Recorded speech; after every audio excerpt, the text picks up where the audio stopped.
Dana, because I see a lot of people people always bring up the fighter pay with the UFC, but what's isn't Logan complaining right now that he didn't get his checks from Floyd? Is that like a boxing issue versus you don't boxing thing? You don't ever hear that coming out. To this day? You hear a guy going, now? I want to make $30 million, I didn't get paid enough. You don't ever hear guys going, yeah, they didn't pay me yet, ever. Is that like a boxing issue? Well, here's what happens when you go in and you do these fights, and you make them. And Hunter, correct me if I'm wrong. You do these fights that are exhibitions or whatever. The commission isn't overseeing it. So let's say I did a fight with Mike. I got Mike fighting, Francis or something. The athletic commission gets the money up front, so they pay the fighters. Either way, the last thing you really need in your life is for things to go wrong and you were showing off how you were a big shot financially when you didn't have to, really. You didn't have to do that. And now you have this egg on your face and things are falling apart. And now people are wondering, did you get screwed or was it your own financial ignorance? Now, he's accused in multiple lawsuits, all right, of owing millions for luxury watches, gold, and rent as well on the apartment that we just talked about, okay? And so he's got about, I counted about 6 Dana White has voiced his disapproval of Floyd Mayweather chasing a rematch with Manny Pacquiao, claiming the motivation is purely financial. He described the situation as unfortunate and even questioned why Mayweather would feel the need for more money. What they got to do and say what they got to say to try to, get in there and make money. It's not even going to be funny. It's going to be bad. Logan Paul has stated that Floyd Mayweather has yet to pay him the full amount agreed upon for their exhibition match. This claim has sparked speculation about possible financial challenges and has led to questions surrounding Mayweather's current monetary standing and outstanding commitments. Fight in the States with a different company. That is the company that put on the fight. That is the company that paid me. But he sold our fight with my name and likeness to someone else in Dubai for $10 million cash. It's our fight, bro. Our deal was 15%. He smoked me. So I got 15% of it. 15% of $10 million is $1.5 million. Mm-hmm. That company that paid him that money is suing him. I actually don't know the status on that lawsuit. I should check in because he still owes me money, but he has a bunch of legal trouble at the moment. That I don't think I'm ever getting the money. He just sold his house in Vegas. Did he really? Yeah. I think he's facing a book. Rinsed on that house. He started at $14 million. He custom built the house, by the way, in like 2006. Yeah. Started at 14, reduced to 12, yeah. 10, 8 came on the market, yeah. and it was a lot of house. Dana White explained that Floyd accumulated enormous earnings throughout his career, with his highest payout coming from the highly publicized bout against Conor McGregor. Fights you've ever had? Conor McGregor and Floyd Mayweather, which ironically is a boxing event, but it's the biggest combat sports fight ever. What did that gross? It did 4.4, 4.5 million buys at $100 a buy. Yeah. So that worked out okay. According to Wade Plemons, Floyd Mayweather handled his finances poorly in the early stages of his career. After moving past his peak years, he reportedly stepped back into the ring multiple times, using exhibition bouts as a way to earn additional income. Back, again, 5 years ago now, but that was like the initial rumblings around that fight. And what Floyd did was use Mayweather Promotions to bring them this fight and say, if you'll front us this money, we'll put this fight here. They fronted him the money. He took the money, had the fight at the Hard Rock in Miami with Fanmio instead. That was the company that put it on, Fanmio. And Logan saw none of that front end 10 mil, and the people that paid Floyd the 10 mil never saw a dime back. It's nasty work what he did. But this has been like one of Floyd's MOs, is that he leverages his fight name or his quote unquote assets, and which is what, a lot of wealthy people do. They leverage their assets to take out bigger loans or, whatever. But Floyd does it in such a reckless way that no one ever sees return on it. He just takes money. It isn't a loan. At around this point, Joe Rogan remarked that Floyd Mayweather used his wealth without much restraint, embracing a highly extravagant way of living. He suggested that Mayweather treated his earnings as if they would never run out, a mindset that could have contributed to financial pressure over time. Crazy. So you buy a watch and a car, you're down 10. That's nuts. That's nuts. Crazy. I remember Iran Barkley was talking about that. Iran Barkley, when he was in his prime, was hanging out with all these professional athletes, and everybody was getting diamond-crusted chains and this and that, and he was keeping up with these people. Like, you got to keep up with the Joneses. And he just found himself, like, draining all of his money. He was talking about it like that was the biggest detriment to him being able to save any money. They trying to keep up. Yeah, which I thought was funny when I was listening to this conversation with Chad Ochocinco. He was talking about it. He was like, his jewelry fake. Yeah, he was wearing fake jewelry. But who would know? What's that? Who would know? No one Chad know. Ochocinco. Exactly. It's Fake like when jewelry, they look at him, like flying economy. He was sleeping at the. At this point, Teddy Atlas explains that some individuals take a sense of satisfaction in Floyd Mayweather facing difficulties today, as they remember how he once showcased his riches so openly that it stirred envy among others. A great fighter, Mayweather. Probably the same people that were, applauding him and saying how great he was at one point, and now they're taking shots at him like they're almost, like they get pleasure out of seeing a great fall. Potentially You're right. fall. Oh yeah, like you said, he was Mayweather, Money Mayweather, and now he's suing because he went through his money, blew his money, whatever. Look, I don't know what the truth is fully in there. I know Steven Espinoza was named. He ran Showtime at the time. He was named him. I never was a fan of Espinoza. Again, I'm not afraid to say and not mince my words when I feel a certain way. And and I've taken arrows for it, and of course I've also taken some praise for it. That people say, "Hey, Teddy's going to say what he feels." I was never a fan of him. I never thought he was a man that kept his word. I never thought he really did a great job over at Showtime. I mean, they put some good fights on because the fights were available, because the landscape. Dan Raphael pointed out that the recent concerns about Floyd Mayweather Jr. and his finances aren't unexpected when you examine his career and personal habits more closely. He suggested that anyone who followed Mayweather over the years could have seen this possibility coming, based on how openly he managed and displayed his money. Over time, Mayweather crafted a public persona heavily tied to wealth and extravagance. He regularly presented a life filled with private jet travel, luxury cars, designer fashion, and costly getaways. These weren't rare moments, but a consistent pattern, eventually becoming a defining element of his image. Well, again later, and hopefully I can get it this afternoon to actually read the specifics of the suit and what the allegations are. But the fact that Floyd would encounter some financial issues post his boxing career is not in any way a surprise to me. When you see the types of things that, when if you believe anything that he puts on his social media, the travel that he does, the places he goes, and the amount of entourage he has, I mean, that's like a money pit. I mean, whether you're flying on private jets or you're staying at first class hotels, or you're buying expensive jewelry and cars and bags and you name it. I mean, it's all good when you're making those gigantic paydays and they're coming in, a couple times a year. You're making 40 million here and 25 million there, or even more, 100 million plus, when he fought the big mega fights with guys like Conor McGregor and Manny Pacquiao.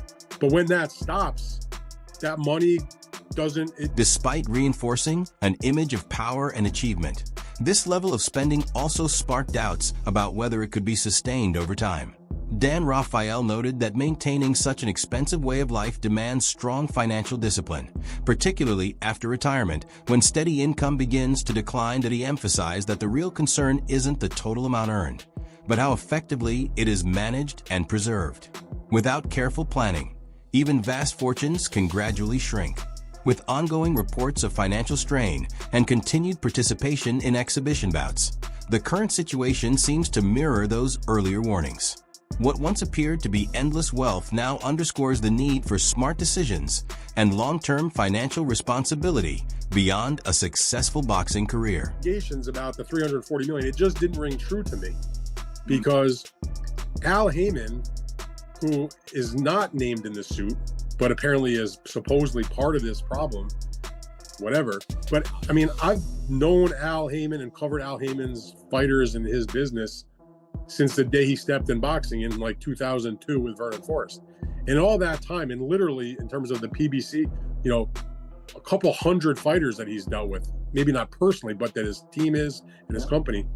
To a fighter, you never hear anybody, even when they're retired or they're not with Al anymore, nobody talks bad about him. In fact, if you ask most fighters, they'll tell you how good to them that he has been, that type of money that they've helped him make, and the person that he's paid, and the guidance. Floyd Mayweather Jr. was long associated with frequent showcases of luxury, shaping a public image built on limitless wealth and financial control. According to the Boxing A Go host, recent updates point to a very different reality behind the scenes. The analyst describes an unexpected financial setback, referencing legal action filed by Mayweather against key business associates. Throughout his career, Mayweather maintained strong relationships with influential figures such as Steven Espinoza and major broadcasters like Showtime Networks. These collaborations were instrumental in generating huge fight revenues and expanding his global reach. However, a current lawsuit, reportedly valued at $340 million, alleges that a substantial portion of those earnings was never fully paid. We are going to go through in this video. Now, I've been covering boxing for double-digit years. Allow me to take you through it. A simple Google search shows Floyd Mayweather. You type in his name, you're going to see some fight photos and whatnot. But the top stories, and there's multiple stories, and we're going to take a look at some of them. But as mentioned, Business Insider is now reporting what you see on the screen, that Floyd Mayweather is being accused in lawsuits of owing millions of dollars for luxury watches, gold, and rent on palatial apartment, right? The bullet points. Floyd was sued for allegedly... This development brings attention to important concerns around money management, clarity in contractual agreements, and long-term financial strategy within professional boxing. The gap between the image once presented publicly and the current legal challenges has come as a surprise to many. What previously looked like total control over finances now appears far more complex, indicating that even highly successful careers can encounter uncertainty when business arrangements lack transparency. Represents the $500K, $500,000 in arrears plus late fees minus a deposit that Mayweather paid at the start of the lease and the $100,000 catch-up payment. So they deducted what he did submit when he was made aware of this, the $100K, and I guess a deposit. So the remaining balance is that. An attorney for Mayweather did not provide a comment by deadline. He has not responded to the lawsuit in court. In a separate legal matter, so we've already went over one with this luxury condo in Manhattan, right? But a separate legal matter, a Miami jeweler sued Floyd Mayweather last month, alleging the boxer owes more than $1 million for jewelry that he took but never. Coach Malachi states that Floyd Mayweather Jr. is currently dealing with a significant legal case, alleging that roughly $340 million was either lost or improperly handled in business arrangements involving Steven Espinoza and Showtime Networks. That he further explains that the way these deals were structured may have limited responsibility for certain parties, particularly Al Haymon. According to Malachi, if the contract details support this structure, it would clarify why Haymon has not been named in the lawsuit. Contract, guess what? Al Haymon is clear. And now it explains why Floyd don't have Al Haymon in the lawsuit. He can't sue him. Come on, man. Al covered his tracks. Now, he may be getting sued by big corporations, stuff like that, but he's not being sued by any fighter. They can't sue him. You get what I'm saying? Floyd Mayweather messed up. And adds insult to injury, Floyd Mayweather has a gambling problem, and he spends a lot of money. He loves to spend money. So whatever he have that's in his possession, he's spending that and blowing that on top of the $340 million that he said that's owed to him, meaning that he never really got paid from the Manny Pacquiao and Conor McGregor fight. Come on, man. Al Haymon got power of attorney. You dig? And he covered his tracks. So shout out to the brother man, Al Haymon. You did a good... The case illustrates just how intricate financial contracts in boxing can shield key individuals from legal repercussions. At the same time, Coach Malachi points out that personal spending habits are also a factor, noting that Floyd Mayweather Jr. has a history of lavish expenditures, including high-stakes gambling and luxury purchases. Malachi emphasizes that even while pursuing claims for unpaid earnings from major fights against elite opponents, proper money management remains a challenge. The overall picture suggests that a combination of contract structures and personal financial choices has led to the current situation, highlighting a complex intersection of business strategy and lifestyle within professional boxing. You've been praising him and worshiping him. Continue to praise him and worship him, man. You get what I'm saying? You dig? True. And another thing, let's thank Al Heyman. Well, you know, I guess I gotta be like everybody else and thank Al Heyman. That's what y'all been doing. You pro Al Heyman and PBC YouTube channels, and a lot of you fan bases online. That's what you've been doing. Continue to praise him, Ben. Al is a smart businessman. He finessed the game. Let's give Al Heyman a round of applause. Good job, Al. You did a good job. And this is a lesson to all of those out there, you know, who think because you signed with the black man that you will not be taken advantage of and the white man is the evil devil. If that's your position, there ain't nothing wrong with that. I don't have a problem with however you feel either way. But just understand, when someone wants to steal from you. Tasha K explains that even when Floyd Mayweather Jr. shows signs of immense wealth, the reality behind the scenes can be far more complicated.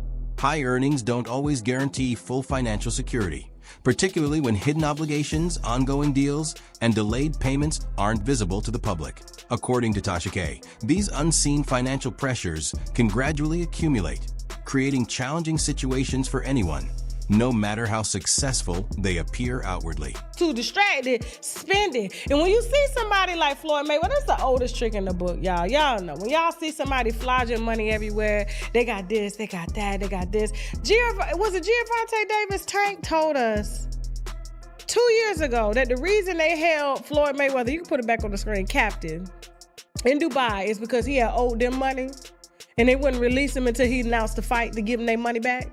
You know they do that over there in Dubai, right? You ain't going nowhere if you owe a debt.